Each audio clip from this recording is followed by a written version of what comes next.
Seleção de modelos. Se foi isso que você pensou, sinto te dizer que não é exatamente esse tipo de modelos que vamos falar nesse vídeo. O visual se parece mais com isso. A seleção de modelos é um ramo que permite a resolução de algumas questões quase filosóficas da estatística. Assim sendo, quando identifica-se riqueza e autoridade na análise de modelos, ao mesmo tempo que nota-se acessibilidade para entender facilmente os dados, significa que o papel da seleção adequada de modelos foi cumprido.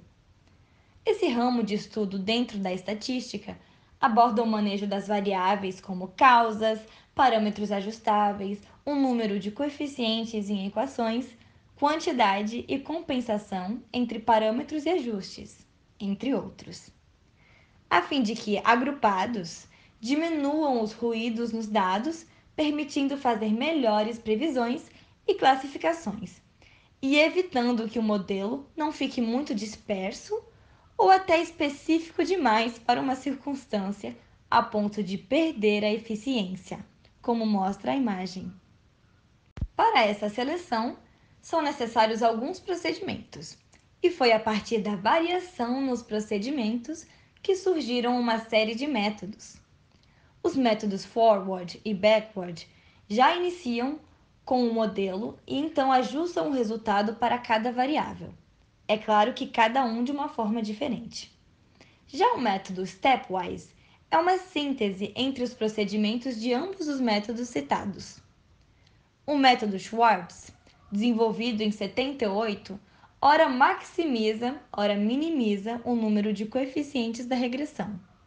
Por fim, o método Akaike, também conhecido como AIC, foi proposto por Hirotugo Akaike em 1974.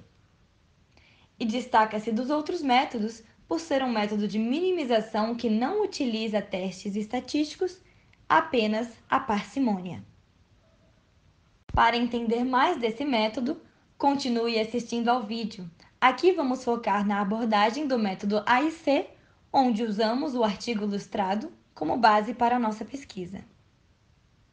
O uso de modelos de regressão ele vai ser bastante indicado quando se tem estudo com fenômenos quantitativos, onde se pretende obter uma resposta, uma predição para um determinado efeito a partir de uma determinada causa. Só que como existe uma ampla variedade de modelos de regressão, você precisa escolher um que seja mais parcimonioso e que tenha bons critérios de qualidade de ajuste de modelo, justamente para ele se adequar aos dados que você obteve durante o estudo. E uma maneira de fazer isso é utilizando o critério de informação de Akaike, que é o AIC. No caso dos modelos de regressão, eles irão tentar prever uma variável a partir de uma ou mais variáveis. Aí, no caso, você tem as variáveis dependentes, que também são chamadas de variáveis exógenas, e elas irão depender em relação a uma ou mais variáveis independentes, que são chamadas as variáveis endógenas. Aí, com os dados que se obtém durante o estudo, você pode realizar uma análise de regressão linear. Essa análise ela vai basicamente traçar uma linha reta que irá resumir os dados que estão normalmente dispersos no gráfico, e você pode fazer isso utilizando a função LM no programa R.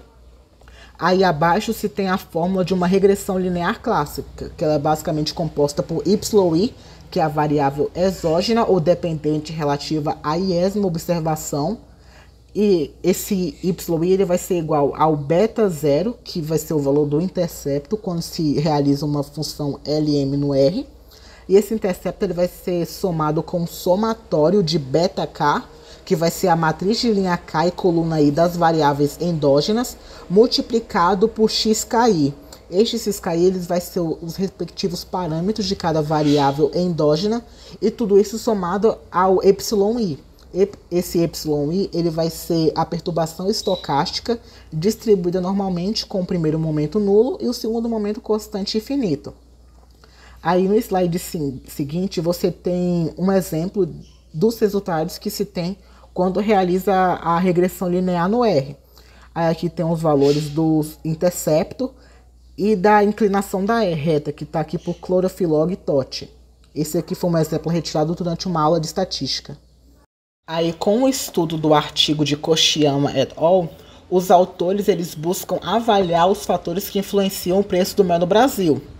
Só que nesse caso, além dos modelos lineares, eles também utilizam modelos espaciais.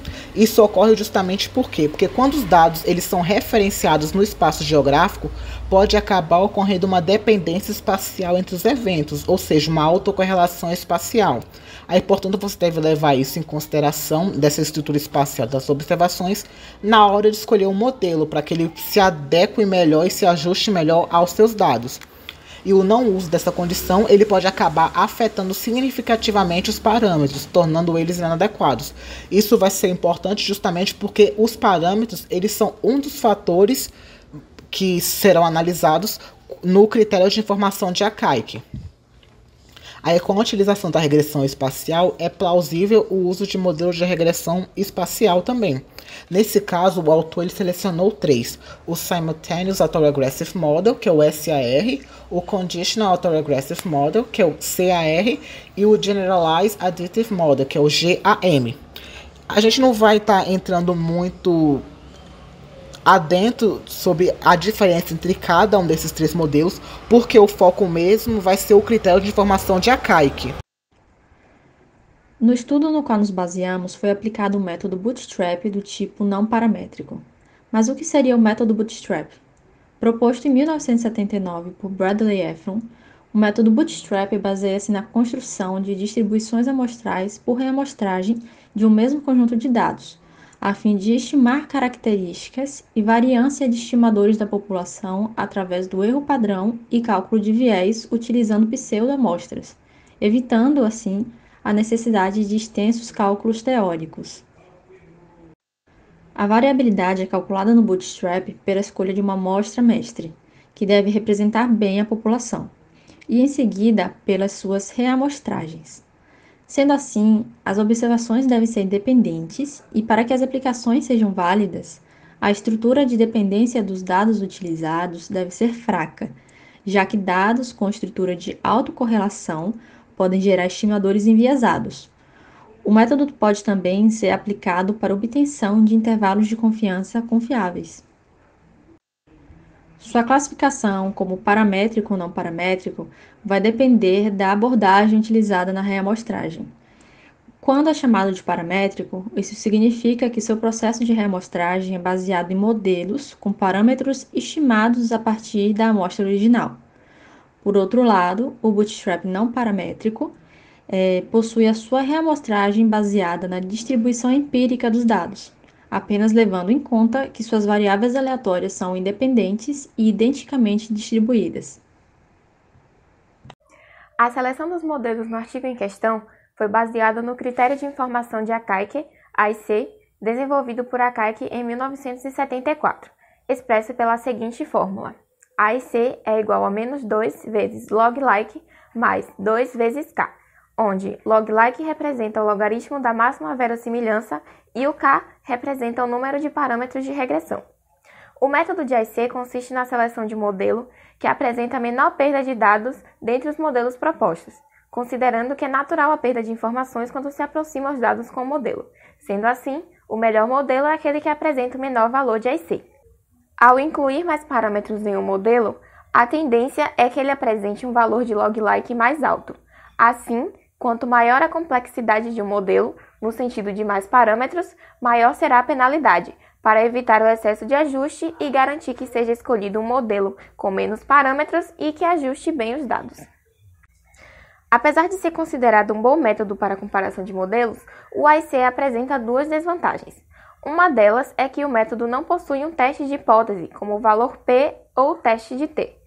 A outra é que não é possível mensurar a qualidade do ajuste em um sentido absoluto. Outro mecanismo utilizado para a seleção dos modelos foi a soma dos quadrados dos resíduos, o SQR, onde o melhor modelo é o que apresenta menor valor de SQR, ou seja, possui menor erro. Devido à ausência de distribuição de probabilidade nas replicações, foram utilizados os testes não paramétricos de Kruskal-Wallis, que é usado para avaliar se há variação entre as amostras, e o teste de comparações múltiplas de Dunn, que é chamado de pós-teste, pois é utilizado apenas se a hipótese nula for rejeitada. Então, agora vamos partir para os resultados, mas primeiro vamos relembrar os objetivos desse artigo que nós estamos trabalhando.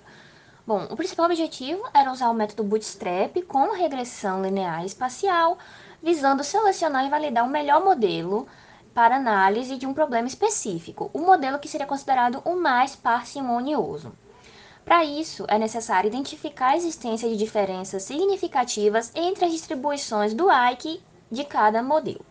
E 4 modelos foram utilizados: o linear, o SAR, o CAR e o GAN, com uma reamostragem via bootstrap não paramétrico de 5.000 replicações para cada um.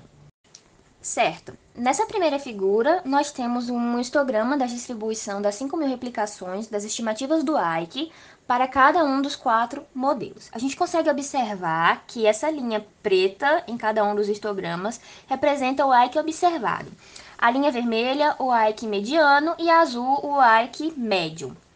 A gente entende que o Ike tem que distribuir na média. E o Ike observado em cada um dos modelos mostra consistência, porque eles possuem, respectivamente, o Ike dentro do intervalo percentil. Bom, aqui na figura 2, nós temos um box plot das distribuições dessas 5.000 replicações para cada modelo. Nós vemos um formato similar que indica uma distribuição equitativa nos quartis. Os números dos outliers presentes na replicação foi pequeno, com a média de 1,5% do total para cada modelo. E a gente consegue perceber também que o modelo GAN, que é o último plot no canto mais à direita, ele tem um valor de Ike mediano abaixo dos demais. Certo, nesse último slide dos resultados nós temos 2 tabelas. Essa tabela 1 mostra um resumo dos resultados dos 4 modelos com alguns critérios de ajuste. O modelo GAN se mostrou mais parcimonioso por ter um Ike e um SQR menor do que os outros modelos. Isso devido à função de suavização sp-line. O modelo linear tem Ike menor do que o modelo K. Isso ocorre porque existe o emprego do efeito espacial nesse modelo. E já o modelo SAR, ele apresenta SQR e Ike menores do que o linear e o K. De qualquer forma, o teste F mostra que todos os modelos são significativamente válidos na utilização para o estudo, porque eles apresentam um p-valor baixo. E também nós podemos notar que os valores estão bem próximos nessa tabela, os valores de SQR e de Ike. E por fim, a última tabela, a gente está observando as medidas de posição e dispersão das estimativas do Ike. A gente vai voltar para o modelo GAN, destacando ele novamente, porque ele tem o maior coeficiente de variação quando comparado a outros modelos. Também existe diferença significativa entre o modelo GAN e os outros modelos, indicando que o modelo GAN é significativamente mais parcimonioso que os outros e que deveria ser um modelo utilizado para estudar esse fenômeno. O estudo tinha como finalidade criar um intervalo de confiança, além de um teste de hipótese para comparação de modelos através de Ike. Para isso, foram utilizadas técnicas de bootstrap não paramétrico. O Ike faz uma comparação entre os modelos, calcula e dá um valor para cada modelo. O modelo que tiver o menor valor desse Ike é o melhor. Foi eleito, então, o modelo de GAN como significativamente maior parcimônia. Além disso, houve a comparação do modelo linear SAR-CAR, onde o modelo linear não foi significativamente diferente de CAR, mas foi significativamente melhor que SAR, assim não sendo possível observar melhora significativa. Outro ponto importante ressaltar é que nem sempre os modelos mais complexos, aqueles que têm mais parâmetros, são os melhores. A metodologia utilizada não deve ser restrita a Ike, podendo também ser estendida em critérios de seleção de modelos, como o Bayesian Information Criterion, o critério de Hanna-Quinn, a soma do quadrado dos resíduos e o coeficiente de determinação. Apesar disso, as técnicas de bootstrap devem ser utilizadas com cautela. Então foi isso, pessoal. Essa foi a nossa apresentação e obrigada pela atenção.